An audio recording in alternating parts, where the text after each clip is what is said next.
mà việc vô cả thấu lệ tháp in trong cu ngà chuan chem chu atat fiam zui hawa hoilal pa pon mania ho te lo cham chu sok tuarin lo cham le vai tu nang mani kha ka that chimit vekang chu tin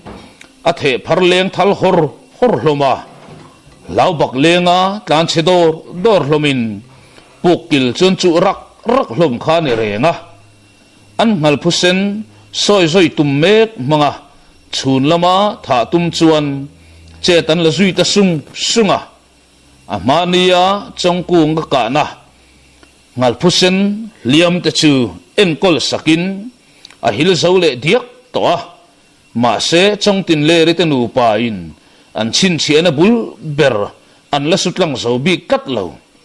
hei hi la sikho puile chongku nga tan van nei na ala ni sam zele tuk thuan puar taka in vaibel an han zo ho le lai laya hot lai to lo tura in cha molin chongku nga chung thung chuan min lo ngai chang reng ro u kanu le pa ti tan he ngal phusen hi anung chungin karon hon nge don ni ti ngatin kala siam zui ta thuaya amania afan to na kong bok chu zo luile ngatin zong mai tai bok chu lo tre khum tu atang le tatlat chongku ngapon ama tran pui tu niangai to in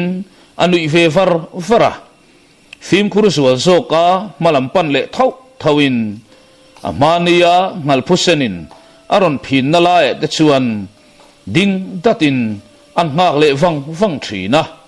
ma se nga chua tu rom ri kat lo hoi kwal thuakin tlema ramzol lamzok chu panin chet sual non atum to ho lo abei senga ngal phusen aton mai tak lawa chuan a phim khur sual sota chu aril ruwa avon tatawangin atana poimo top don ta a da ne ro in kha da ang takalang si hian akal soi ve naka chuta le chunglama zonga ron ram le rual chia chuan rang lutuk tak maya pen khat pen son zawin ama ron phin thel thuak tu ngal phusen chu azwan zui zok tak chata ngal phusen ngonga tak mai chuan kwa chain athatop chuan el ngal ngata nasat ka zuang limin apanga bet chongku nga chu ngal phusen chuan thin khak tumin abei zui mola chongku nga taksa po thingle mawa te chuan tau tir dot ve bok ma se chongku nga chuan kha tum mai to hau lo ngal phusen ina nu pheina lam lunglo om chumel ranin nazok chuan an kuai thut peka chumi pa ataksa chulet thutin ngal phusen ke malam tona chuan an tlo nek mai peka ngal phusen meu po op ropin akwa tu thala chu atop thei bik lo moti mai tur chuan akwa nget tul box ne an mazo na lunga chuan na zet tatleng pheya in tau burin chu hun tha chu chongku nga chuan la tum hau lo rang lutuka el zui ngekin atho cham atal oi lai chuan rang taka asamim zenin ama zan lama anang lai lok diam mai chu alo lat la bolo lo boka rang taka phezui zungin sangal ke nung lam chuan phuar kop maka akema aphuar le man chia tia chuan ngal phusen po ron harpa ngai le to in tal ngiel tum teng ang ma se tal theidin muna aloding to ho lo miti ha se mai chule ti pa chongku nga chuan hel thatin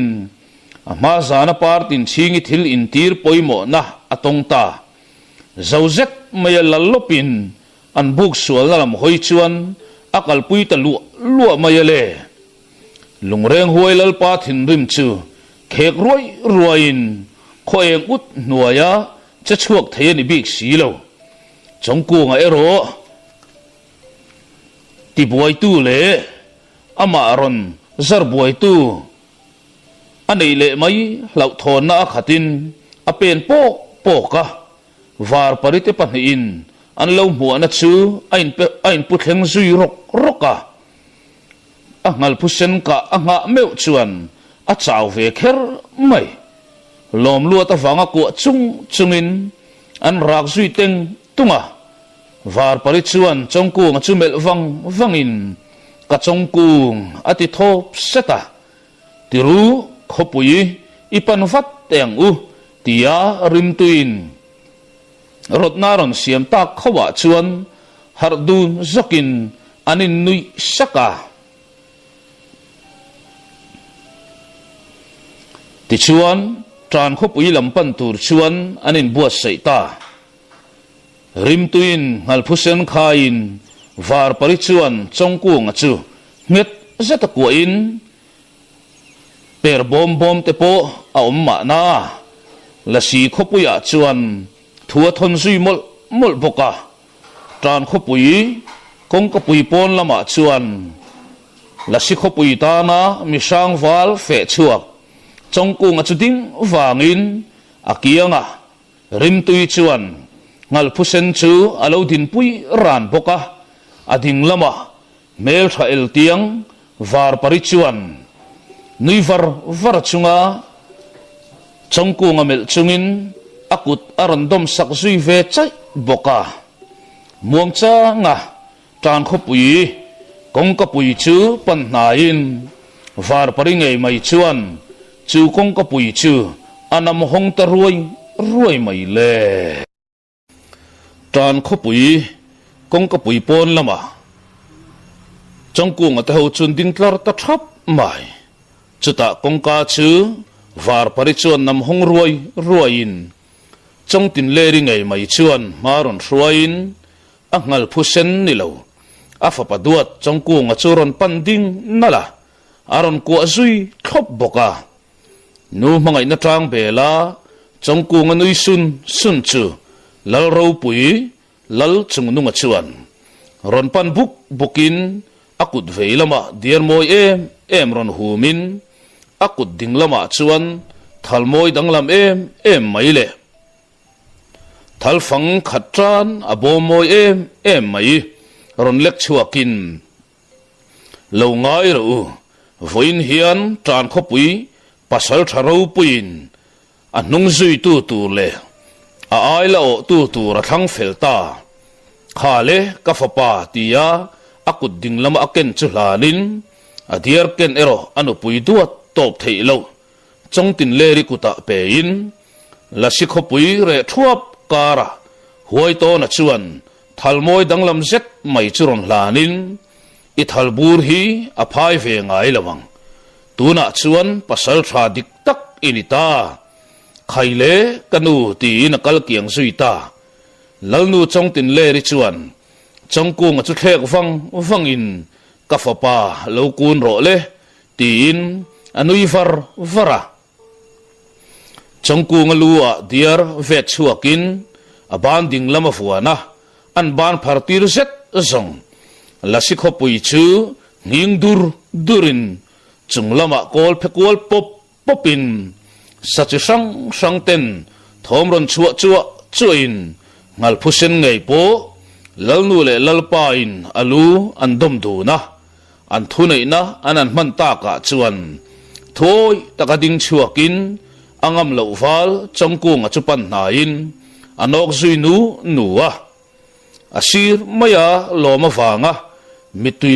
luang ngiai chunga lo thlir tu var parilam chu chongku nga chuan hoin kaparte ati chuak vei hlia ya tran khopui lom na chu asang bokaniang an lalpa berin ran lukimin kan lomang ati lua renga roi ro pui kil turin anin buat sai zui tamup mai le roi ro pui kil tura fatu hote an boy mup nakara chuan engkim hikathiam ve ngai tin changku ngapo aphur berbera athanga fatulam hawero lalfa pa meu an kianga tal ve na chuan ati vei khor lo thei si lo kar lawa ruai an pe ta ruai kil mai thei tura an siam pe vek to nu chuan la sirwal te chu thok le khata ding suwa win an moi na song ne na in thua min lal nu chong tin le ri tinu pa chu an ron pen lut ta an nung chia chong kuang ron pen lut ve le in huai to na le par tin ching te chuan an ron zui ve le chia boka chu sing mi chong kuanga la silal nu fa pa ni tlat bok si chu la sinula te chuan mi tladon don thlir ngoin soi sel na lai tur an felo chu ani e chong tin le ri mol chuan an mi tala in lalpa lal chung nunga pon ka thang fu em ti hoi taka hoin anu pui chu mel le vung thina ruayan kil than don lai chuan la si ho chu an ri ta hake var pari thian nu ber galaxy nge mai chu aron pen lut ve ta tlat e khai ti lo lom thuain chong tin le ri chuan akiang naya thutur chuan an hui nai thuaya partin chingin en an sira var pari lo ombok nen midlonga en chuan mitta na poi thei mayang em ti tur khop chuan an eng phut hloma chongkunga chuan mel kwal diatin in that da nei ang lo vekani kha ma se kanuala mel thaber tho ati chuak le ta anu hi zong a chuang thiam sakli amai nilawin athin lung tak a sei chuak thin sia alo ral fiat to galaxy po thain du om te ma se anu kianga chuan achul de urup hiana mutlat pekalom roi ro pui chon kin sui tamum muma an ngal phusen po an roi kil na kiang maya rile suwa to in angam lo wal chongkung chu amel le vung thina anin ei puar nu chuan galaxy le var pari po lalnu som na ang chuan lalin anin zui lut ve ta lalnu chuan galaxy lam chumel zawin nang mewin in mun pui ron loy ani chuan apoi mo to pang mo boina in tok nge tin zom tak chuan an mel zui kala lalnu eng boina ma kan tok lo e helai mun kal lo thei lo min siam tu chu kat hiani nge hiani voitam min ronin ti thei khomin ani tluk zawan om lo tin lalfa pa chongkunga mang hian min uan khumreng mai sia chuti ema ka thian nu bola thei chu mai chara nge mu ve ka chak nein min ron hloi thlengani ber himo tin var parilam hoi chuan an mengkal rala chongkunga mel le pa chuan in chuan na thampo alo ni nge ani hi lalfa pa lur tlang lam ifang ve chakem ngai la theyang beramel pa omseni zeta an mengkal ral mai zong var parichuan alo kheu na tok te lalnu po ronui chuak harin kafapa hi chuan thamatling re ngasin chonga in tharlama chuan i thian te ka hruai kwal ve ro anin sual lo da nge ti fiam thu ve hlia in chongkunga chu a mangai to pani ti amit menga chuan a chiar thei chiang te tuna chuan la sikho pui pon pasal tha chongkunga ti in a chanchin an soita a thal thar thadang lam e ma pa pek chu chongkunga chuan a in thar ve a chuan a khai waizar renga a thleng ning theimol lo galaxy chuan chonga ka zona chakha min la chang mi lo tia zonan pel non le kher chu var pari chuan rang takalo chan khalin atul chuan keiman karon hruai mayang an lo ti bak deuh lara chongkunga po nui hokin ni e chak te re mai ma se kha kapi te khan remati lo chuan kamit po hi ka thuin ka khap ngam hlei nem tia lo chan na chuan var pari biang chu ti tai tek tekin galaxy chuan thiani ivan nei te emo khopuya kaum lai ni se ichang bik hau lawang tin anui zui ta vara chonga inin deuh chuan mai mi chingin galaxy kha ka vangai ve o hanti vang la imen chuale rual chuan khoi mun po ni se ikianga kalau wang toang kan tlan bo sandai don nia helama ve mi lo samak ke chuan ka kolania o kan rama hian ve ngai lova ramdangami kalak lu ngat le ngal ti som zatin var pari huat tur to kha khosak thiam si nen an pathum chuan an lim ve tok le samak chu chongkung upon muchak tak setani ti sia in var paripon rem changa mu pui alatum ve chiang khop mai zan riak velo lo tura an chel ngial pon tumdanga le tia galaxy na nial tak kata chuan anin khaliam ta zoka galaxy liam na lam thlir wangin anal hle mai tia chong kunga tong kha zau chu var pari chuan engtin moiti tinan mengrum zui ala o kapitarte anal katini chu nangai chuan anal zokin ka sia ti le tlan chiat churualin anin koile tange nge in koi zor pa chongkungan mo piang mai akom zok thom thalatuk chu chongtin le ripon aron bi le tange nge nui ver chunga lu san lein kafapa ati chuak sepa kain thara hian kan riak dun turani kanu chukadil mayang tia achel tlatta ka chuan var paripon ope po vein partin chingi anga singfa te ne na in nei pol na huna tlulut lo tur chuan in veng tlatin chongkung oma chuan abei le ti hian riak topla ni mailon kanu chu dil khera nga em ni kan khril lo chuan a hretop lawang tia chongkunga kam chuak chu var pari chuan changin kan dana ni lo inu chuan hriat lo anei ngai lo atitlat mai sia anu chu chonga chuan anu lam chu chonga chuan pan le tange nge anu ni lovin apa lam zok chu amu masak ani mai pielama angai tu ana thar thu ta wanga panhnai dain apa vadil ta dai peka lalpa la chuan a thalom apoi naum na alo ti then boxi tikhan athil dil chehi lorem ti ngal se su tia anu tenin ne lai chuan pu chuak nalin var pari lo thunei var lam chu apan na ya a om heng tur chuan akwai mutariai riaya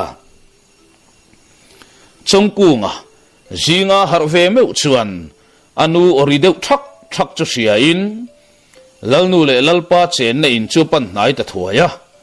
ala mu ngai mi lo lasinula lo din chumel zokin anu mela mang an na lo lang chu chongkunga chuan a mu mai hau lo sei pui chu runan tum chiang amo izol pa po ni se in rol thei lawang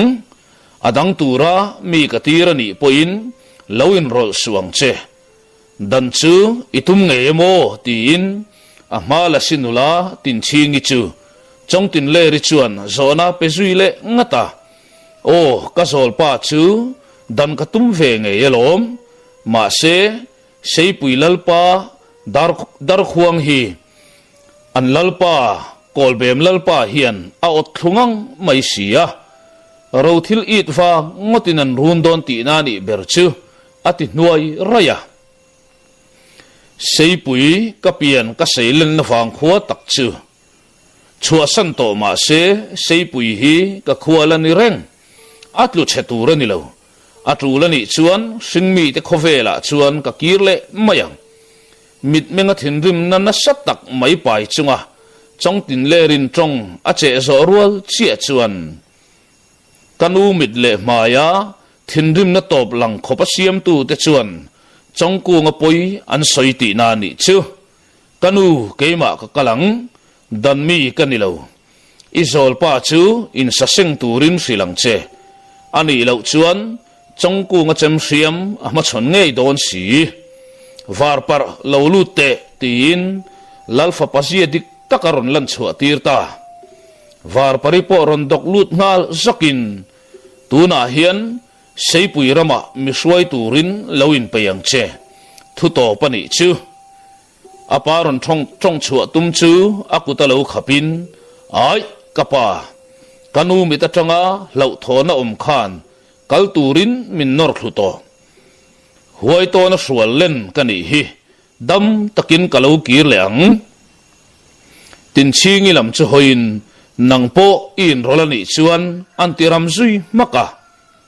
kanu aya poimo kanu na anom lo tiram mak chunga biak le turom mop lova pen chuak ngalin lalnuin zui tum chu lalpa lal chung nunga chuan lo chel chaya apui tling to mi pa te chak lo na chu mei chemit tui hi ni ngai tin ching helai mun hi i chua san thei ri lawang helai ai lo om ri ngai ti na ni chu i zol pa chu sun lok mai ta che ka fa pa ma khan ading chang hau lawang tin lal chung nunga chuan on chua dam dupa tin ching i chuan thu oi takalal nu le lalpa chu changin par tin chingin a ruai chua na lam hoi chuan a pen chuak nal nala chuti rualin lalfapa chongku nga ma khan a zolpa pasal tha than ruma chu ading changzokin aring bik mol lo chongku nga chanchin hi la si te si nga hiam hrelo anom to lo huai to na kianga seilian ngal phusen meu po nung dama huai ho ku ta om tho thang to lakir le thei ani tunan hai si lo la silal pa meu poin pasal tha ni na apek phal ani tlat to a par tin ching chuan ko in tin ching chu nem ve mala ngoi ranga chuak nalin chongku nga kianga chuan par tin ching chu kal na in chongku a thei sam chuan pasal tha than rumanun na chu zu adan kong iron dab don nia ma se kong ngang lawani chuan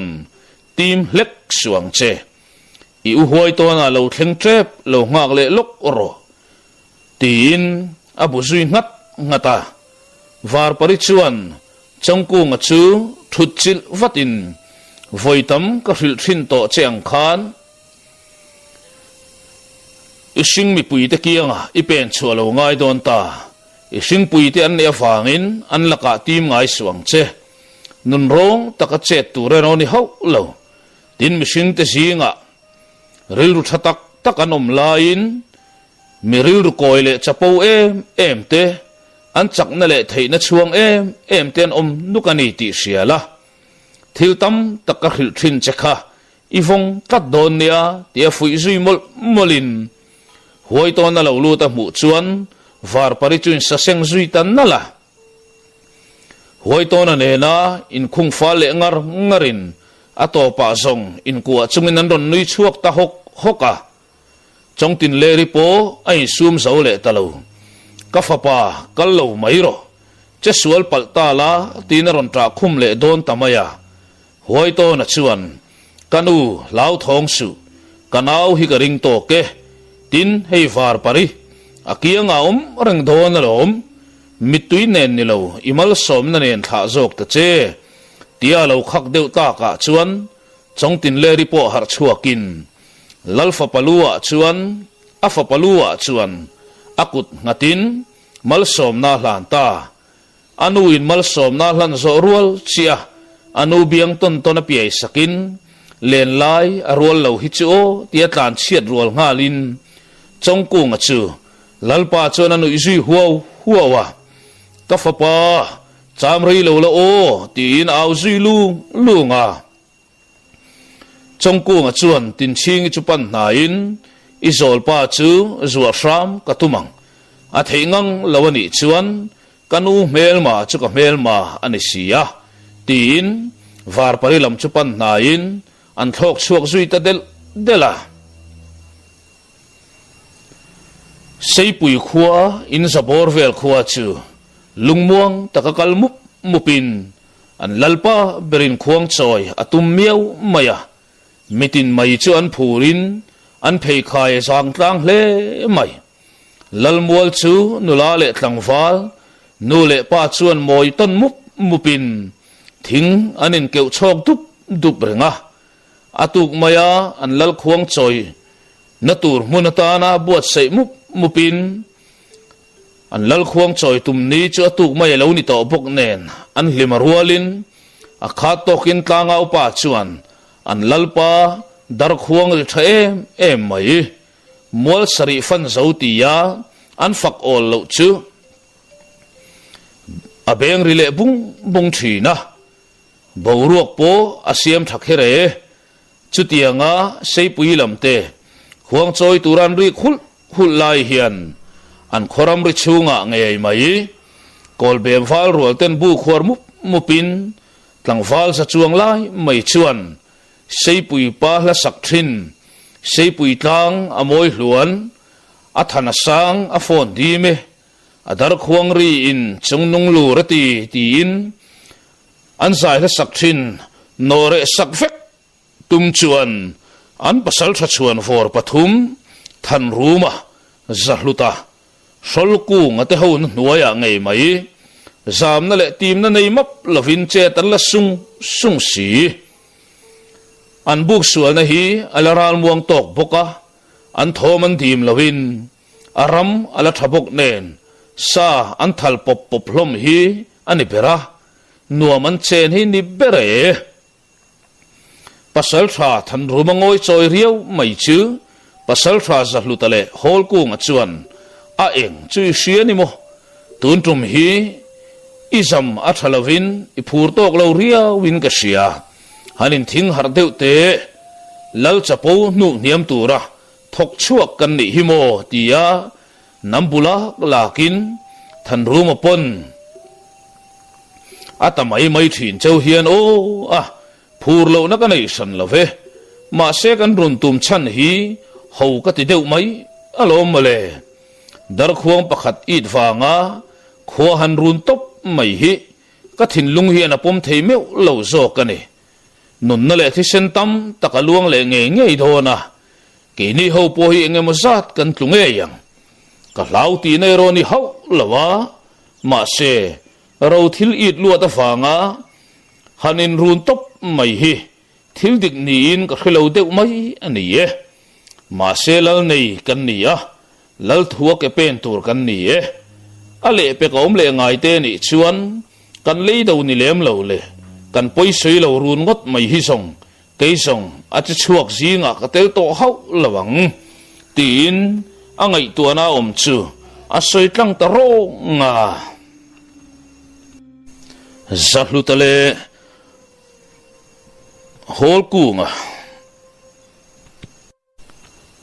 hol ku nga ti tu na chin khan sol ku nga kalau ti pal hlo maya zahlutale hol ku nga chnui huawin lompa I nukano thar ta riau te hi ni lo mo kum kha le china thisen chuat langa ma hruai tu ini thin veinen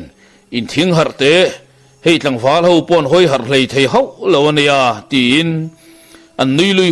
huka than ruma pon ani te takemo tia in thing harin atop nan ativot taraya azol nu tin chingi khan in run tur khuwa hi kan lal nu chong tin leri pian seilen na khobul ania abul thum taka chuan tuna an lu aram hi ni lavin seipui ni reng chung sin kan lal nu pian seilen na mun ma tak chu ni to lo ma se akhuwa ngin la chiar tlatania kal lola kadu le mai ikal telani poin kut kasil don ania min biak tum boi lawang che ati lok miau awang khan a be se ngam lo renga tin ching kal kiang tur ngui ye mai chu amit kha cham vangin amut reng a chuak theilo mi pa in thu kan keu tlu to lom le tien se ru chunga mului makin are reya chura tal mu fe mai boka hetianga kolbem ho anin kul mup mai hi chunglama tanga thi reng tuan om tlat si changku nga chuan makhi ti em khopa dar khuang wang mai maya mani mishing puite tha hre mi lo le khua hial runan han tum mai chu angai dana ni hau lawaniang ka ngai dana ni lo kanu wang khua khu ka hum him turani atlai ma hian sei pui khua chu min pan pui phot mai te tin var pari chu atur ta thuaya jing khua alo vara sei pui khua chung tin mai chu phur em a phe suawin fatulampon anti tur hailo takin an phele suaw to a lalmuala ngat ran ke molin lalle upa te pon jing thanga khabli bel an thut chil kwal le pop to a anti ti enuamin an lalpa ngur funga kho hoipo anuam kher mai kadam chung ni a hian ka khong choi nung berani thei am takhan o tia aulu lung rangin afa te ho pon an phur pui thiam khop mai an hlimakai rual nge ye tuk thuan ei kham fere san hun om vela chuan sei pui chuan khwal wal an nei tlat peka an khwal wal chuan ama sabera an lal amu du thu aken miaw fangin valupa fril vatin valupa chuan mi khwal tlang val lian thel thol meldam dap le in ring to na khat mel mai puset si ama lo ding wang mai chu ma chonin lalin lampan tur chuan a hruai ta thuaya a mutu piang tela chuan chi zetamel vong zelin khoi khomi le sa nge mani don le a mel kha kal mungai hau lo tia tangwalan phun sup lai chuan nolalam ero an lo in kheu ve sap boka a mel khai lo mu chiang em khua wang tlangwal an ti hi ni thei mai lo mo ti vel te lo soi kain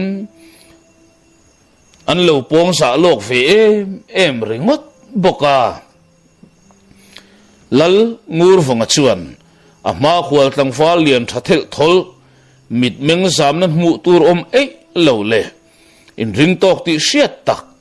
mi pa ten an oron tur pian keng tlat si nulalam ten an mel ron tur khopa mai phang fu le pa fak an ti turang chi nei tel sel chu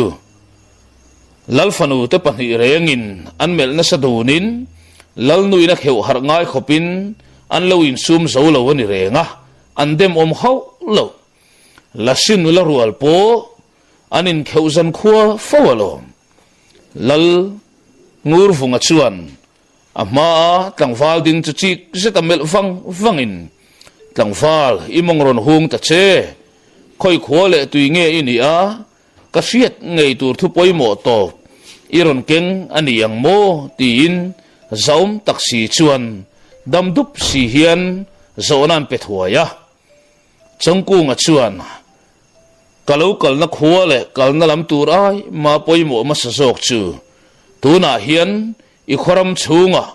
nangma le iwang khwa ti chiat vek du tu le ti ram vek tuma in khwa ngei po hal dar vek tum tu ten buan khwar me ke zarwal chun ninge yang iwang khwa hi ron loi tum kan ilem lawa chong tui lama kan chung te tlo chua tumakal mai kan izoka an tam tham deuh bok nen an thom ana bok aniang an thom po ka kongkal velin ka man fu thua ya chutiang ang thom na chua ta chuan ka ngai an ti thata chi lo bok nen nisan mut hun thengo vela khan ka bi zui tareng khania chuta chuan sei pui khoming ten lam tanok noka dar khuang ro pui te nen sei pui khuwa kher chu kanu le pa te khan min lo thil fo thina tun malam thon thua te poni ma na atakani kherem phei chu ka fe ho lawa chong tin le ri pian seilen na kanu le pa te khan ti in an sei thin chu wang chuan kalau ral ngai lut ve em ba ka mi in ring lo lai in hup ngot mai hi karil rem song anemia lo boka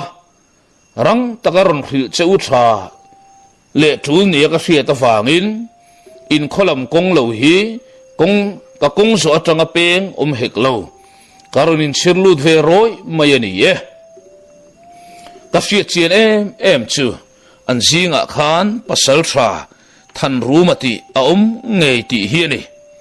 chu chu ka chiang khop mai ti ya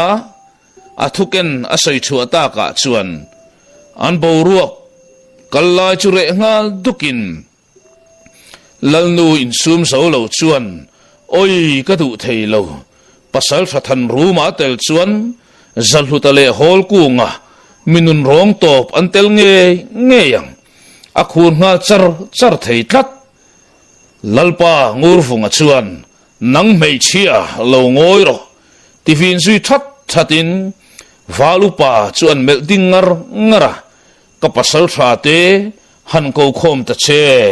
tin tangau pa chu melin amit meng mang chuan atirani ti chiang takin alan tir sui nga la tangau pa po zona tam pek non le na chi ni to lo ti sia in man mo bak le ngin sei pui lal in chu a chua san zui ta dor pasal tha than ruma atel chuan zahlutale hol kung ate antel ngeyang lalnu chu khun ngal char thei tlat lalpa ngur fonga chuan nang mei chia lo ngoi chip cham ro antivin zui thata chumi pa valu pa lam chumelin an buzui ngata tlangau pa hena chuan ka pasal tha te kha han ko khom ta che anti dam zui dupa karlawa sei pui pasal tha rol te chu ron lut zungin a thleng ma sa piang mai chuan lalpa enge ni ta poipanga ta em ni tin zona an zot ngal zel boka lal ngur fonga chuan a pasal tha te chuan kai him hun chungak in ngari ero an ngai lo tlang kher mai pasal tha ten lal in an kai kim nu chuan lal ngur fonga chuan a on thian khura khaile hei kan ria tangin hun lim le thak lel tak mai man tuma chet kan lak mup lain kan be sei lo khwal kan dong nol maya kan khwal falin aron nu lu tel thu phei chu boina tham ani don ni na lang kat mai tang fal tu ngei ming ni ta kha tia thek de huin ami tan ti jim de sun boka chongku ka ni e tia chan pa in pasal tha te chu mel golden dena lalpa bok chuan ithuron ken kha han soinun le mai ta che achian zual zok nan tia kamalo che chu suin chongku po chuan lalle upa te kianga a soi to nu bok chu an soi zui le dapa khwa wang kallayang mai re zui diakin lalpa ber chuan o an thian le ka kha thila fanga han go khom tir cheu kha kan ya eng tia malak chi nge ni yang zaum taksi chuan an tisam dam zui dapa an ngai dan te an soi ho lai nu chuan upamin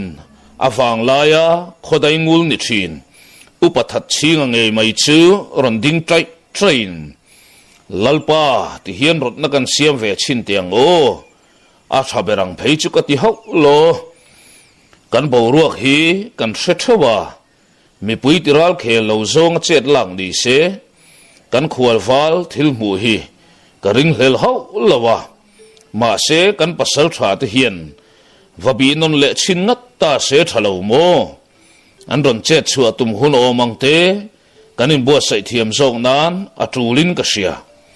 pasal thà là ni se hei kan ngir khep khupa kan tlang fal te la ni se ral han nok pui tur than bik tur po map lo khopa om khau an ni kan hai hli nem le an huat thu kan sei la ani lo kan lalpa dar khuang it wang mai maya min non po an tum ngot mai hi ke ka ri ram song ani tat lo sei pui hi nu thuri zuam ngot chi kan ni lo zia lo mu tir lak ilani mai lo kan lalpa khuang choi ni hi eng mai min kham tur ni lo pasal tha than ruma zahluta hol ku nga ti vel mai mai tamit hi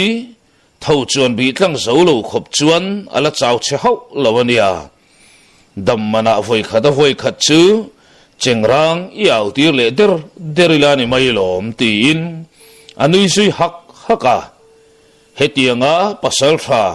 that singa nui hak to hi chuan thisen aluang nai an lo ti thin chu a thleng dik le nge donin alang lal ngur funga chuan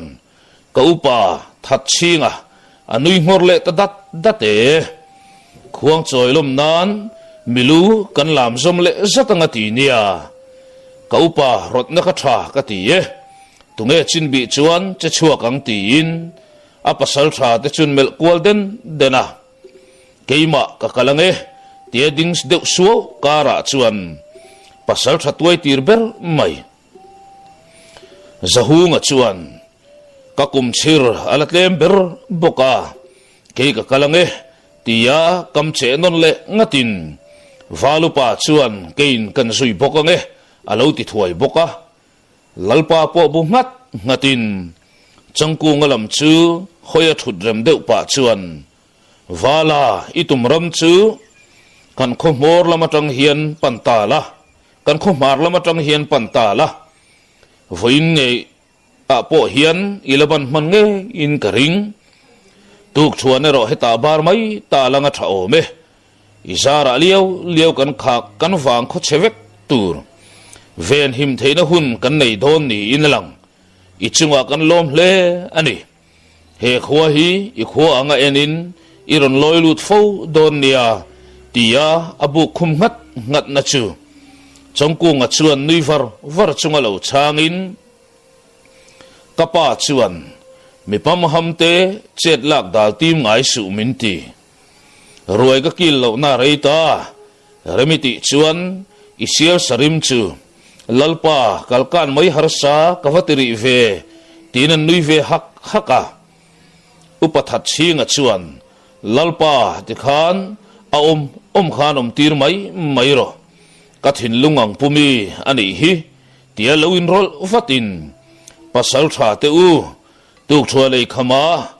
kan thian kal chuak ta te thu hon ngai changin kan loi le tlang don ni o ti in lalpa nui suk chung chu an mel de ruma lalngur funga po nui sa ngin hei wang tak hialo lalngur funga pon upasinga arin lu ta upamin ni na thleng nga pek tak ni upathat chinga hi aral rel aswal ve ngai sen tlat silo chongku nga po in thlung boi du bik lawin lalina chuan tuk thuana bar sui mola lai zet lal fanu te che khorta tat lam chu mule ngai sang mel po pu velem hlei lova por el ewa tuk thuan barin lalpa du sang na vai lo chu an ben sui mola tlak deng vai lo chang thakek khokani boka an hip chu akhu zui bar mai nui huk chunga chongku nga daraben sakin isok ala no dewani mo tlangfal ka vai lo hi an zoom sual chok ania kei vai lo nem di dia hi ka su thei thak lo le nga la dot pak nen hian in ang reng hian ka hretlat peka meichia anem zo kha han beng sak le te kan naw sok hi ano ruria mai tin an nu chu an mel do khuya an nui zui huk boka nauril tram hun om vela chuan pasal thra zahunga le valupa khermoy te po roin pal thleng le to in lalin chu an panding zui nala chongku ngapo som velawa telve ngot arem don lo ti sia lal sum mun chua san du mi lo kha ni renga pasal tha ho po mi pui tiral khel si lawa lalina chun ron kai zui tak in an thukwal zui tapap boka valupa khermoy chu lalpa in so manga ronding chuakin lalpa kan khual val chongku nga soi kha dik nge ye tuna hian khamram kham nuaya in kulin zanlai ar khuan hun om vela min ron lu chuan tum nge ni inalang en thatura an ron tir ma sakte po min ron nai ve thok manen ania karin ni tinen kalna chanchin tlang pui chu an seizung zunga lal ngur vunga chu bungut ngutin upathat sing lam chu hoizui daya upathat sing apo nuisa ngaron ding chuakin ruai kil na hun chu kan nga viau chua ti hian kalau suang tu ave mai maya kasap me amin tok lo nge ka thial na riau pek chung te chuan mi du rum tur tir riau mai hian ka hriania mole anti kwal te a lalpa en khatu te chuan an du to kin min lo bi ve mai sela eng ma thleng lawang maka oma tha in ka sia chuti rual chuan khothim huna ero chet kan la ve to ang chu lalmola hian kan chai ngei bokang chuti huna ero kan tlang fal ten nilavin patling rual ten chai na mual an moi thungang kan thom po tumdang zonga in chuanat apoi mo in karing kan tlang fal te ero en thatu te in saseng rualin raldan kon lama che chuak turin in pe ni se silai fungla li se somlai kan kol ve boka feilam pangmang thiam kan thanem bok nen tin raldan kona kan lung chop sa po man lawin om reita ar se ka kai lo chau to ang chu mi som thum velin raldan kona lo bein kan thei chung kan chel khomuang lo thei lo na wanga kan tol huna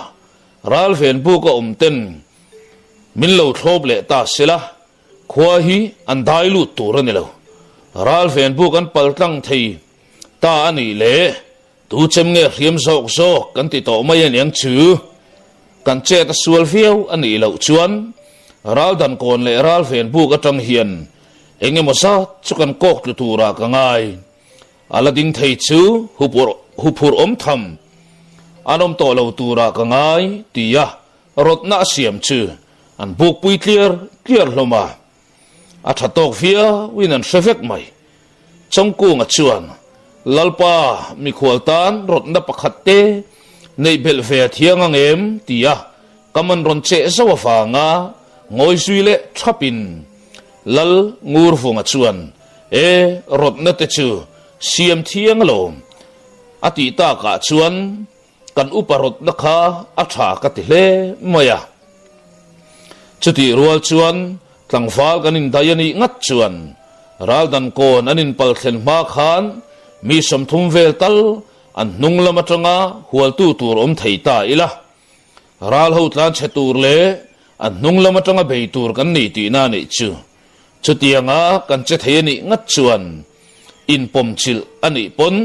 ral ho chet ati fumin an ngai tuana ti buai phamai long mo ti in angai tuana chu aron sei chuak ve zawa upathat chinga ber chuan o apop lai kha na no pui nge yang ma se fala kan iti tlataka fiat chule ti in zonan pelui deu ngata chongku ngala chuan mintel velo maula ke main ka peive thawang pasal tha te chet ka ti boy ho lawang ti in a thuzui maka a mel mai enin lâu pa hậu lâu mà se apian ken en re ngin angai tu om thon lo ti pasal tharwal te pon an mutlang chiang boka kan pho a khau le zual sop don tinani chu kein adai do lam chu ka change kan khual wal rot na siam tu nge kha ka kianga te se tin pasal tha za hunga chuan kamaron cheve zui ta thuai maya ruam man na fel fai tak ne ya lalin chu chua san zui ngal zungin an mel maya ero en ma chiar tur a tlat lawa valu pale pasal tha te khan tlang val ho te chu lo thot kwal mai ta ula en thatu kan nei reng ti kha sia ula o lalngur funga kam chuak sui chuan an che sui ta sanga changku nga po zahunga som na ang chuan zahunga rola che chuak ve nalin a thal ve le ro lal bangla ya chuan khai ri in la khwal lo zat chuan a hoi ve vala alo mutu te mit ero ala chiangin an en non lo thei thin lo khomi puilam pon thil thleng deuh chu a ti man thiam deuh ma se an pasal tha te se zia chuan chi ai lo turin an du ti man thiam vekin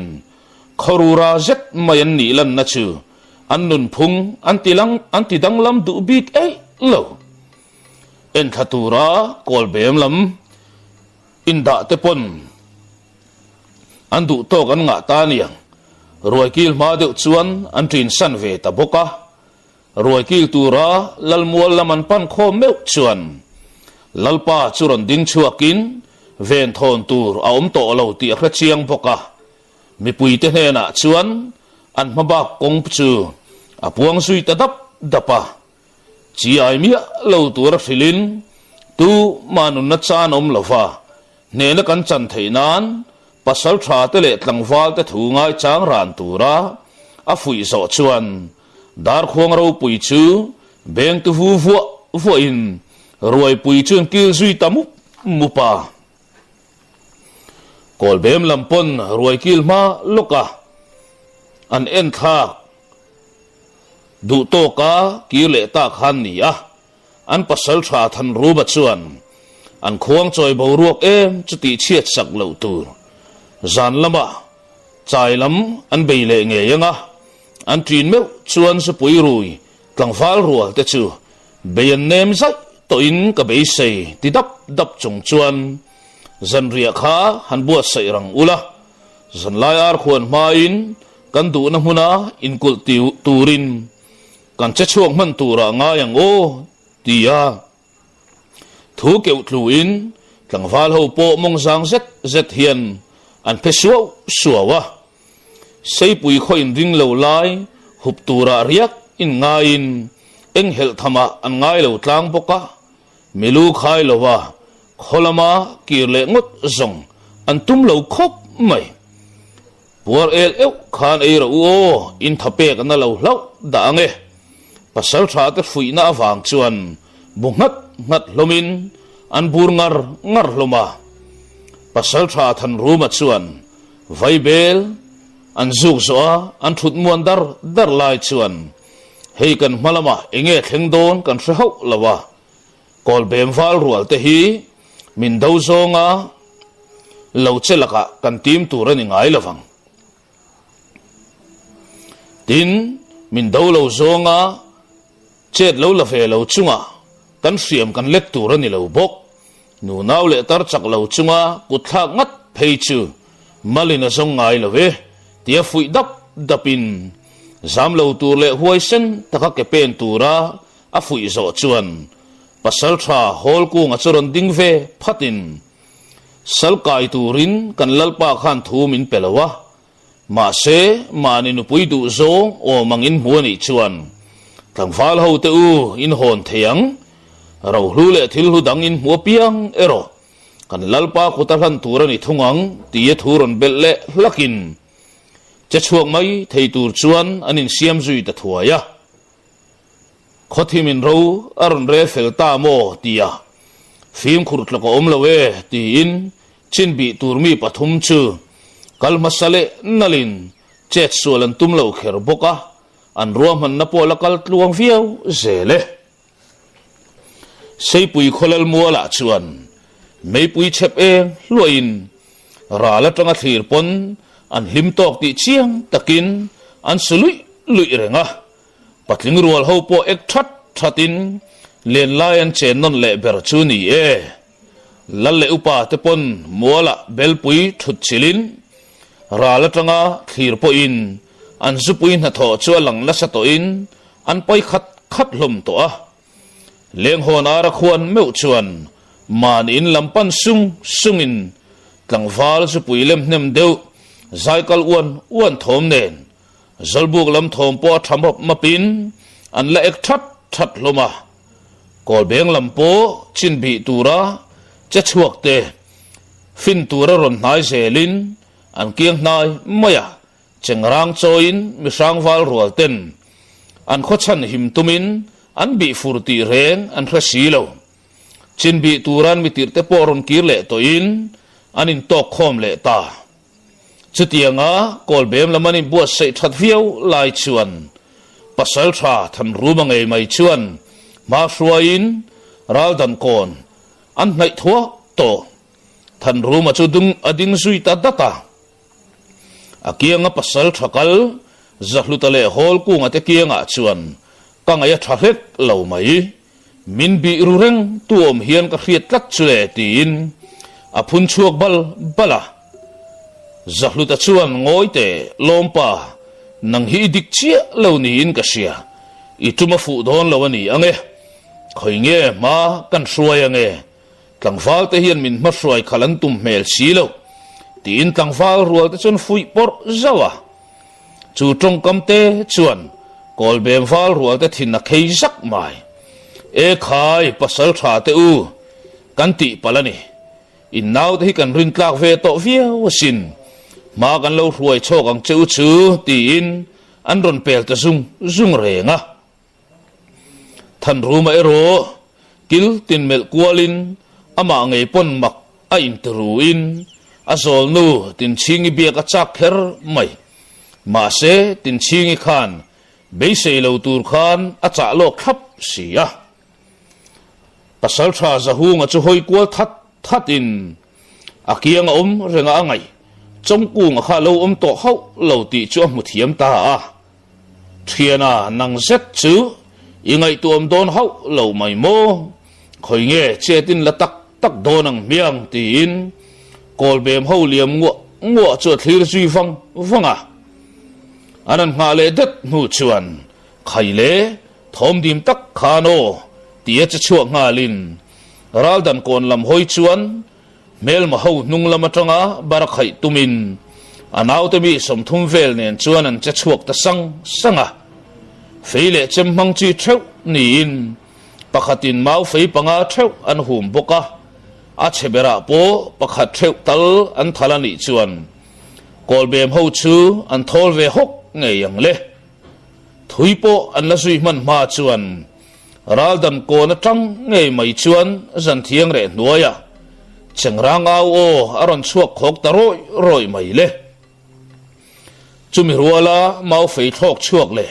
thal fang thok chuak chuan kol bem ho chu thaltir holin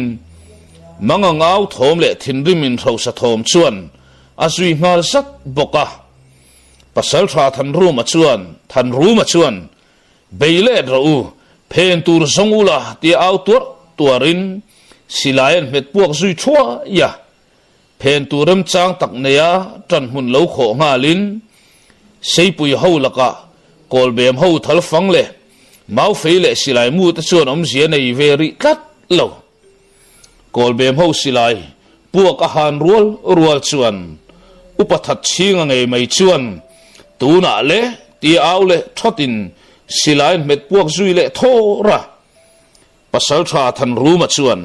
boru tuna boru tin au tuara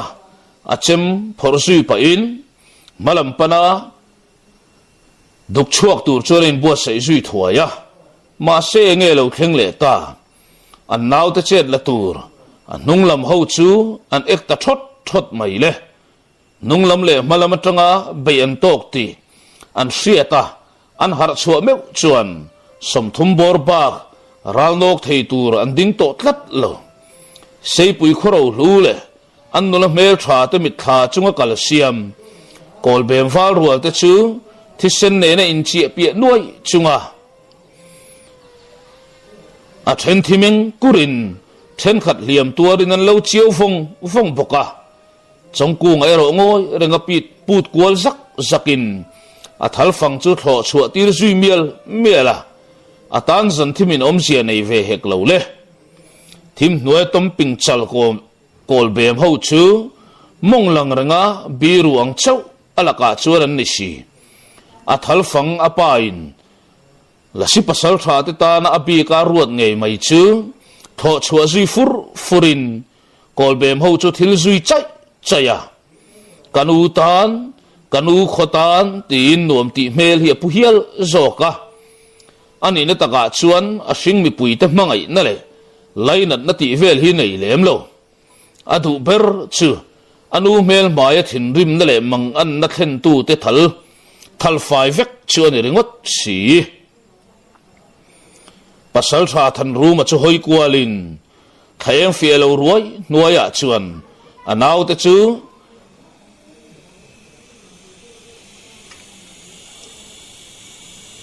himdam anom to manglo ti chu muthiam thuaya pasal tha te ka tanga chuakata na andu lo der mai chu au chu pui turin in bua se ngai ta khat in pek ma in pakhat tal tia thal ram tum chung chuan asilai chu ale chuak da abul vela din tlangwa lo silai me bua ma lok chuan chem pu thar mai ngong ron dek tatlat an bol pu pon soi thum da thian khave ngal mok ichian nu tin chingi awa chawin ka suam che ate khamol tuna hian ka dinglam sira hian pilbo ngal ro makpe te in lo chuan ka su adon hlek lo che nia mai chuan bol in pu pe kin om sia anei lawang chu fo na chuak chuan ati mai hau lo thoi bokin pasal tha than room chu in herri via in sang khot langwa dom som thak di te chong ma la se khan tur po kain sa sengang thu kan la in tong le ne na mola chama sen lo me e khomi le sa in lo ti ka chiang bo leng teng wal rual ka fiat dama an chua lo fang che in thinrim na sa tak ne na ka khon hong pan chuk len tua ni thei he khuwa hian anom lo la chuan anom lo ti thum ve hakin thim zin lung hun lama chuan a chol liam zui ta sa la lawa pasal tha ching o nge mai chuan te a inin pedon nge into 5 lo don dia au na chu manin kan ron nuk chuak chon don le tu nom to hau lo boy na chu abul thom na chu bul om le chun chu na tu rum kan chan na hian amo phur tuan lo ka thom chau ani mani khat fa te sul na thupa beika anom to lo we ia chan na lo chuak chu kol bem ho om khom na tlen ni le ka no pang tam tak ni sim tu cheron han kan phong ni bel le meu chuan ani nge du ke an ni ho khol ti fa ya chu kol bem ho tu khom na la ya tak zong la chuan pa chuan alo ding atang va zo to ta ti sia takin chempo la lo hum the lo din lo mo le na hal ading ti upathat chinga chu pe chuak ve ngalin au pa ne na sa si val ta rual ngai ten dam dil mai an ron sui ngal chak boka chel puya pa pasal tha in sa hu ngai ro ngai dam nil dil ta deu ho chunga ron pen chuakin ngai damin an khwal fal ma chu se lo ne na an ti le khu ra me mel an le le ta lek hian chu chu an khon amel bolu pa tloka zinga rin upat telani chinga hi bok chuan li sak turin mel ma ho tu chu chiang zeta en kwal ti den ai chuan na tha lom tin Chen lal khat po nun chuan na na nei dil to an lo. dil na chu ti hlo trin sak thal nge nge ren si thal fang le fe mo silai mu pai mi si lo te chuan an mi tala in an lal hian trong ku ma chu mol amel mol le top thri zo na sang kholam po ani la chu engma ka ti Bayan so to lo tang ti chuan. din taka fel tha na lo din hian lo lama anui var si kal alo tu le tan pasal tha sa hu nga ero lal pa in Chong hena ku kan nga chet chan na na lalai leng khan. teng wal rual te thaeng chau tak nuaya kan lak sak zong hi kan wa trong si ku nga lai chet le la lai le kha a man kat si in lama kol ve Chen lo khat ne kha na sem ni ko helawin na nom chawania aro khai le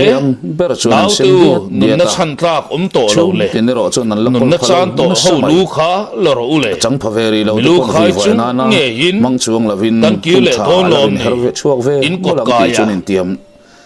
kok va hai in kun ve do lom ni zo sang khuwa chuan tin silai fui phung porna tan an au som that thum chuang that lai mai so mai kol taren milu la khai ngai lo te tan makpui ero Hun sinya tha, silai ai hera ni chuak pachin ta. chung kwa an ni miau dim na le tim na tel map lo dal va thil pek chumi dang la ta lalpa zo ka that chinga berin pa zo na ero in Akiang do na na ya. huna tel ve ma se tlangwal Pupa te that chinga chang berin tur ala ni miau Akiang lo na ya wang turen chuan lule ata tak tum sa nen chu sang na la lungoi khopa tor viau asa Thau mai. sakta ka chuan run le se be si val an ro to te ma chu lok phur na Buan khat na chuak ma halin lok. an A che sin sui chuak sia pasal tha. sia hloma sai thata lo kir le pon thilom sia hriat liam tuar an liam in nuk al hat deuh ang tero pasal tha te chuan te che dan that lo tura silin an lo dang sui zar zara pasal tharwa tero an lo ni chole tam khai lo top aya ti in milu pakhat te te khain nung dam laum tele pasal tha chongkung kukluk ho te chu boy puin an lo thuar ve me boka share tu kelal fakoma ma fakakian te liam tuar mail na tak mai liamin len chim al hat kho deuh ang a hliawal zoi lai turo mang te chu mangang thaba pe pasal tha te chuan te lo that lo tura tura tuar thil rim chang thial ri nen tan Pasal pui thawal te ro. khom rinoi khai lo aya ti in milu pakhat te khain nen nung dama laum in tele tang la chu tan pui tu le chong yang kung chim ku chuan kluk ho te chu boy puin an lo Aron thuar me chem. boka zui ngal pop kol mai aron boka en tan te te ta chuan indanga pakai radan chu kol kiam nai mai len chim khuwa khang chuan sang taka chuan mai lo chu mel ma ho anei mel ma ho ruam chu the thafa vekin melin lal an mo ti sem luang koi nge ngoi te chuan to sapui a ko ngei don ti sia in en mai ni ni thum tal zong pasal thain Ram ti va sia kal va, an om nei chung le tu bang le. vela saluin tar tlar pasal tha zahunga chuan aya pasal kum lama naw de tura ngoi chuan ada le chunga ven ruk nga ya ngai ru hial zo em siam le ni chongku nga chu mel mel fang malam sia fanga mu dong fuwa ato pa zong bial nu al kong zo sukin ta chu choin eng ma ko soi chuak lo mai ang e chata Hei thil ero, rem mit men isara ne na kan rak chang khak ani e, em ti puchuma ro in. tak chuakin chongku nga dara chuan min kau an mer sui mak sala chu au sui thin lung taka po tu le thin lung taka po tia pasal amilan tha po kher zahunga chu hi chongku nga pon nui sa chang mer le tin akaro pui le mak pati dang lang phat khat ba em mai kathal min choya lawania mak puya ming hi mi pam ham le tuam lu tuk chat te chan puya tu po chu sum mun atanga hei hian ni re ani ti in pa zo na ron amilu kai chuak amilu lang chu heta hi kan khai ome ka pa kamin tin anui var apa fe man thin upathat singa chuan nu lar mai An ding chu dun chu aron ron hung pan chuak na ve in. boka ral ho bu puya zola hian kum so Luta, khat mel mu fel thal thei khop. rin mi torot pa kan khua hian kan lo lom na le ache in ron nui sui sa nga apa pasal hian tha phan chang to zo voitam chongku nga hian abum lo na le ram samai chuan huna te a thal fang tho chua fo hoi kim le fol tu ma se ani bok ne upa that mi singa mi thi adel bi gravin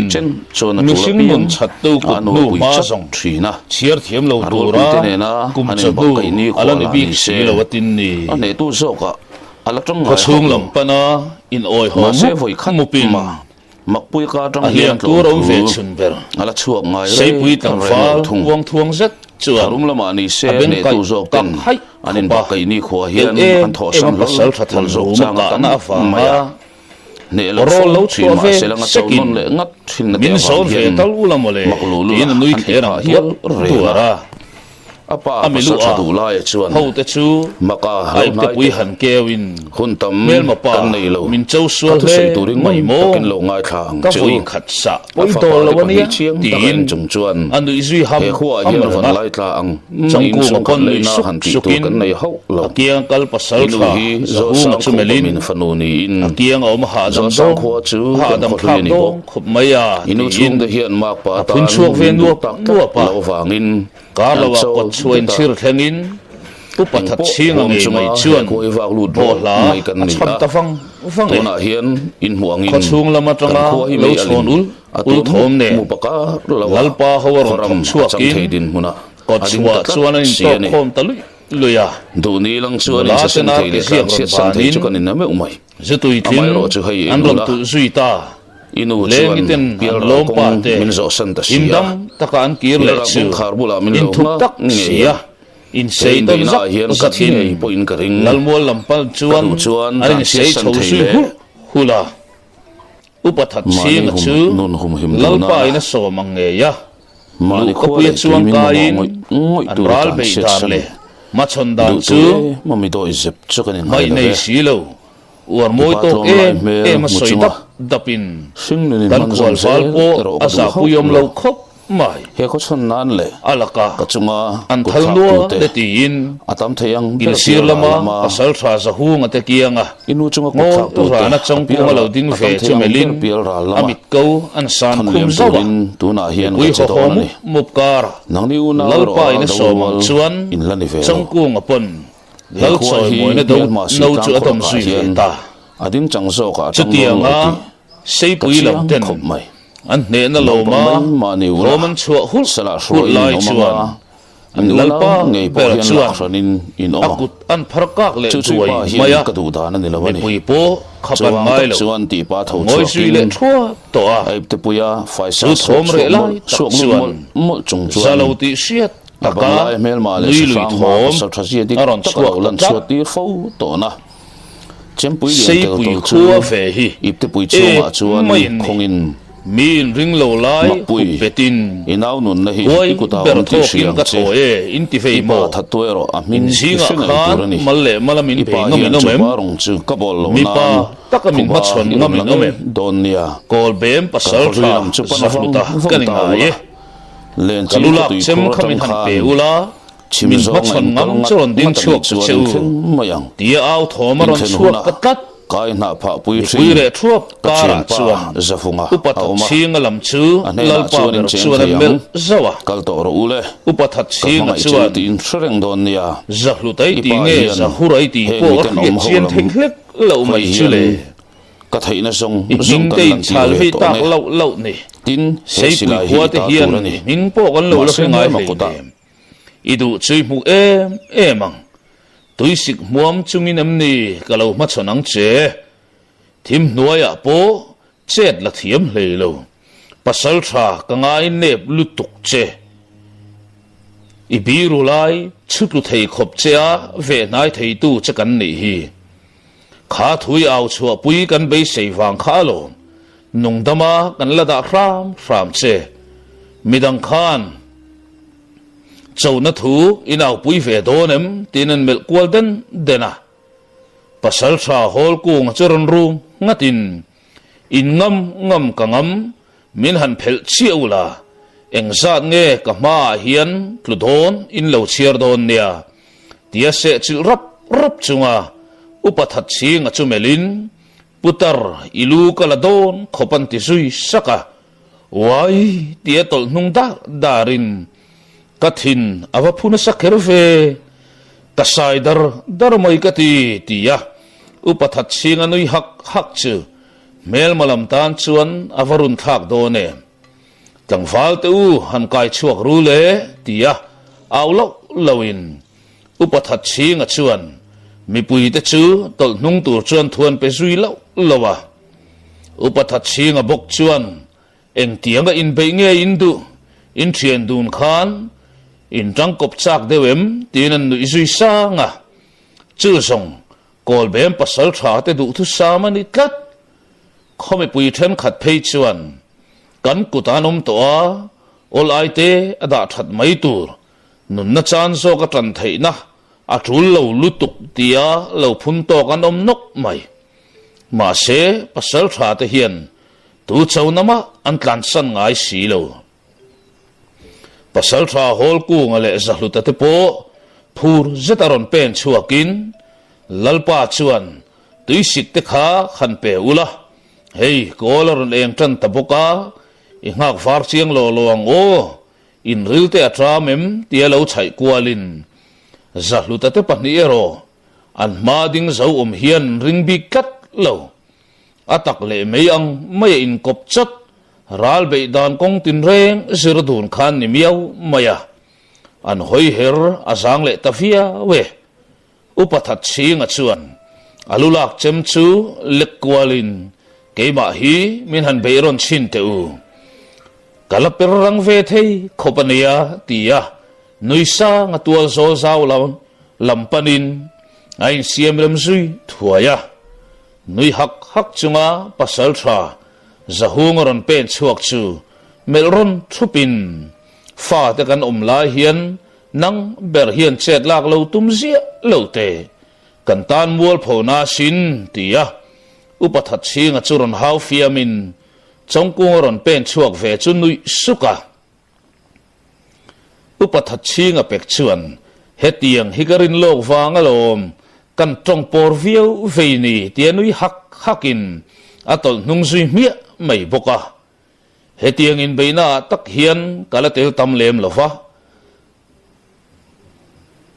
ton siat pokal nei lem lo uzahunga kianga hian apoplai kan thom ve mai ange kapu lo han chol dai ro ibetan chuan an tuai e mai tin chongkunga chuan upathat chunga tol nung me chunu izui vara chu khwal val mel him sang reng chuan an mit zong ala ne ngang mai kathian khoilama ngei din du le tia zahungan chongkunga mel lai tak chuan lalfanu chuin su man lavaron aw thotin kha I nung tin chongkunga churon aw zui thota chongkunga po virzui zokin holkunga chem chu a chem mangalo dang chain zahluta chem adul zona ron thok phei chu bumnan ain the nung zui zawa rang lutuka pen male zokin holkunga oma tak mai chuan an tlo zui pop maya a chem chu chumi pa vai chuak zui popin holkunga chem ne na in tok trek ngal sokin chongkunga bok chu a zuang zui le zoka holkunga tlu lo tho le me chu adara nek thal zui le topin afir manamon le ti tur khopar ranga zuang firkang zokin zahluta chu a chuksa zui le man tlat pasal tha zahunga ero holo hoi kual ve vakin akut thak ve tumapiang chongkunga chuan ron khoi khal man tlat zel si zahluta chet la le tur chia beka tak mai chuan a chem phong lama chongkunga chuan suzui le burin apai tuang lai chu pasal tha zahunga chuan luoi no khopian an lo sat te renga mi pui pon tre tur thei hiala a thian pa tlume ron mutu holkunga chuan chongkunga nui song reng chu a ngong fik sak mok tumaron bo zui zatin chongkunga chuan kha o zahung ti pa rang lutuka thun hiamin holkunga kapa tak mai chuan a lo chho pet sia maya holkunga pai nok le na tua tre thot chu zahunga chuan a lo thei lo zui mi mai boka mi pui ho thomin ron zuin chongkunga le zahunga chu an for zui lawa lalu kapuya an hlang kai zui no tamai boka mi huai sen lo man chu an dom non lo thei talo chu zan mai ni lo ning ma sa chung chu chongkunga che dan le a ming chuan sei khopui chu lo in pasal tha zahunga pon a hria chu apiang in chongkunga che ran dan le in suala thiam dan em mai kha mak ati top thei lo zong ani e se si khuaten an ne na an lom mup lai hian an nei chau ni lo tran khopui po lomin an au ve dura lalnu chongtin le ri po se si an himti a fiat na ai main a fapaduat himdam dan le a chet vel dan var parikal tanga a khiat chu nui pui varin engtika nge aron hodon ron hongvat ro setiin thua pe zui daya var parichuan lalnu kalabebi hlei thei lova zan lama biak kalo tum don nia tia kun zau chung chuan tran khopui chu var parichuan a chua san zui le tanal nala chongkunga san mu po var parichuan a kan tange ya trong cu nga chuan kalau ho thuayang ilo ti don nia tia thu cha in anin tha vele taria chalmuan tumeng ang ma se trong cu nga chuan lam siam tlatin seipui khuwa chu chua san turin ain bot sai zui mola a chua san don chuan lalle upa tele pasal tha ten kha liamin lalpa in lom tu soinan tia ro hlu pek atum tela pakhat maladu hek lole ato pa song thivaltal hilate tia angenin ani lo zongin kalung oidon hlek lawania tia nor na tak via wa zong pasal tha le khon bol upamin nibok that chinga chuan chongkung laro le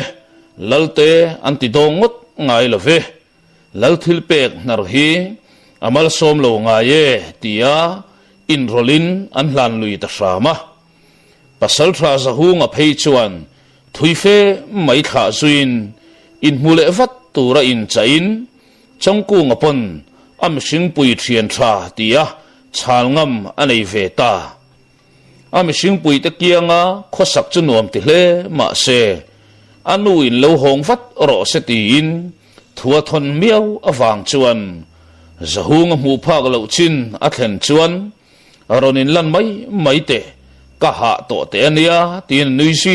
haka var paripo a mel that le pian moi nga renga lo lo mel tha pian moin aron pen chuak var hai mai boka lui kamreng changa tak chuan rei takin huto lo ang mai chuan thudunin anin heng zui rial boka rei moi to kan thudun nu chuan tran khopui lam panin an liam zui ta fona chong tin le ripon afapa chulo kwa chungin nu mangai na tang songin fa te hi mu puitlin an lo harni yang naw pang chetei chei takalo cheile to in lal chung nunga chuan chonganu ifapa kha ralu khai theyani ve to khamo tielo fiam thu in chongku ngala chuan ani anuril ru hi aman chiang to khopa anu mal chu khansuin amuzui zua ra kanu hei kalau hon che sin taka kalau thei hil don lom le tia a ipte banin a thival moi set mai hon chu anu kota hlanin an muzui le dara chongtin le ri chuan afa pathipek chu humwangin chongku nga amal chunga mu chu liawa amit meng han thlir ngot poin afapa chongku nga chu mangai ni ti hi a chiar thei tlat mai nia seipui kho chan chuak thei tu kafapa ti in anui zui var renga chongku nga tan khopuya akir le atanga nialiam le nual nu le chongku nga ngai po hoi to na ne na anin zui kwal le fe nu chuan an fa vel narama asing mi pui te chu mu zawin an mu lo hian anin sa seng le mai zela mi sing tanun le khosak dar se tam zelin khosang sang fan chak na chuan nasa taka bol zelin hoi to na kianga ni tin ain sir ber zel boka achak na le theina te apun bel zel ba ka mabak lian takina del rengkat anu ama sing tu siam liani sala mana lum thak tu machon chak na chuan atur ut to lain galaxy kaltlangin pasal tharum funga chu aladam nge ya alak chak thaviau ti astriat le ngat phei chuan a le tir thei to tat lo anu siam liani anzal na hunalu tin kanu i mangai ne na pothen tu cheu chu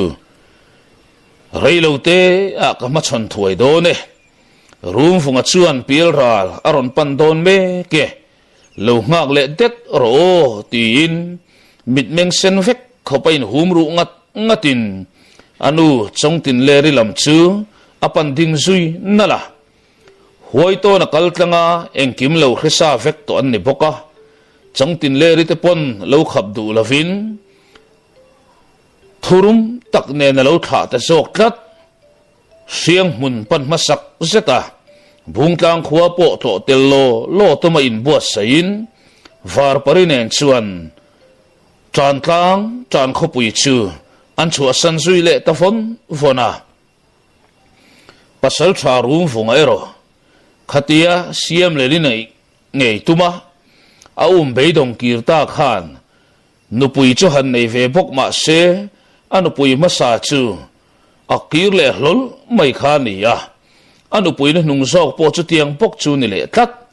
a chan ni taber mai chu rum funga hi apa thei talo tlat maya thin lung lama pa em sin mei chelaka apa thei ta tlat lo anupui te po chung te fang kir le hlol khan ni renga chu chuan ti thin chesual satin ama nial kal zong le a huat zong soi hlek hi chu thi na ni ngot to a siam liani angai ero abang theilo ama maya khosa in zule sa atlan na sa ema ma se mak tak main ain kha da ve ngai tlat lo siang hun kholal le upa te lain anti chengam der to silo thui shoi mi panga nein chung mi tene na an na ber chu an phur huna rol rala chachuaka milu khai hole ro thil lu la khom te nani ber maya ro lu pon kol nual to renga a chevel khuate hlo ron an ni tlat to bok nen vang lai a mangtran don chau moti mai tur hian a tha te la chu zasak rengin siang hun khuwa hian mi khwalan nei mu mal lo na po arei ta via wa siang hun khuwa a zan riak tur ngat phei chuan tu ma hi an pen ngai lo an pen lut ngai lo ti ilang aswal tampui om lo ve mir thei le chan hai zok tela an bet tula rum fungale a ho te tlon thiam an nuam sa hi ni tangota hetianga siang hun khuwa malam para kalme lai hian tlai khat chu zanria bol hun lai om velin lalmuala khwal tlangfal a mel en reng po a lo palo ti siat tak mai hi ronding fangin he khuwa hian rum funga omem a omani chuan ka ma hian ronding ro se ti thom aron chuak taklat lalin chung om ho ti tikal lai chu chol ngal thapin pon lam chu an dak chuak rang tlang te chu tianga an pasal tharon chongam anom tamai chu mak an ti hial zoka lalpa ber chuan mel fungin tlangfal itong vai chu ni lo mo tia an zo non le ngat chu khomi pui lo pung khom me te po chuan aron shamanin an rideu huk nge a chu tlangfal la chuan zam na nei map lavalal pa chu met le tin tong vai bual rual kan to in tunge har phim pura tong vai ngai ni izrui lungpu mi ron tong vai ni sok lo mo i pasal tha chu ka ma aron ding ngam donem le tin zam na nei map lo chuan lalle upa te chu mel kwal den ta soka tu in mo pasal tha rum funga ming chu soiria ma chon ngam tu chu pasal tha ron pen chuak chuan khwalwal chu chiang zeta melin za em mai hian nui zui ta hoka nangma khan mo urum funga ma chon ron tum inun ka suwa to nu mana tiang hian ke le ron pen le ngamani mo kama voi khat itluk to na kha ila du tok zo lo ni mo tin aron nui zui hoka chu khwal fal chu zam na tel map lo le hu phur lo ti siat tak hian apan zui popa amal le malin o tia khol fal po lo in ring ranin ama ron pantu be sei ho lo chuan abo ma satu zo ka lo chang tatlat thir chang em in khak ri sok chuan zuin mi pui ngoi thuap kara room funga kai sa veng tu singami pakhat chu athal zo ka chang tatlat mak ti taka chu khol fal ding tau mai le a om ka katanga thisen thar lam set lo luang chuak chunga zam na la nei mi lo ti hriat tak room funga hming la lam cheu tu chu melron thupin room funga po anaw te singami atlu so ka atang ti hriat rual ron che chuak ngalin akai sa veng turin pathum ta chuan ron zui ngalin an thom anarem rem te